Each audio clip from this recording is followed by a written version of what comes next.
अस्सलाम वालेकुम dear teachers, कैसी हैं आप। उम्मीद करती हूँ बिल्कुल खैरियत से होंगी।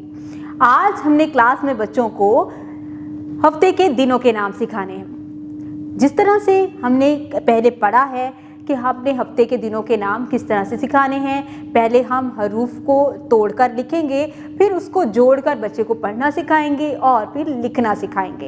इसी तरह से आप बोर्ड के ऊपर भी और फ्लैश कार्ड के ज़रिए भी ये एक्टिविटी करवा सकते हैं ताकि बच्चे हरूफ को जोड़कर पढ़ना भी सीख जाएं और उसके बाद नए अल्फाज यानी जो हफ्ते के दिन हैं उनके नाम भी सीख जाएं। उसके बाद तरतीब आप बच्चों को बताएं कि हफ्ते का पहला दिन कौन सा होता है, दूसरा, तीसरा, चौथा दिन कौन सा होता है। तरतीब के साथ बच्चों को करवाएं। फिर उसके बाद जब एक्टिविटी करवा रहे हो, सरगर्मी करवा रहे हो, तो वहाँ पर भी बच्चों की रहनुमाई करें कि उन्होंने किस तरह से हरूफ को जोड़कर लिखना है।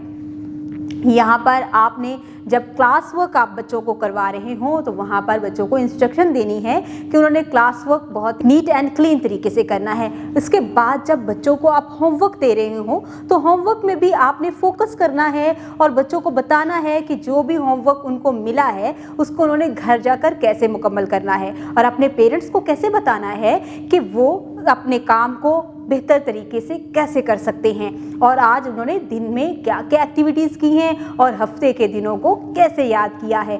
पढ़ना भी सीखा है और लिखना भी सीखा है। उम्मीद करती हूँ आपने आज की इस वीडियो से बहुत कुछ सीखा होगा। मज़ीद सीखने और जानने के लिए हमारे साथ रहिएगा। मिलते हैं अगली वीडियो में, तब तक के लिए अल्लाह हाफिज़।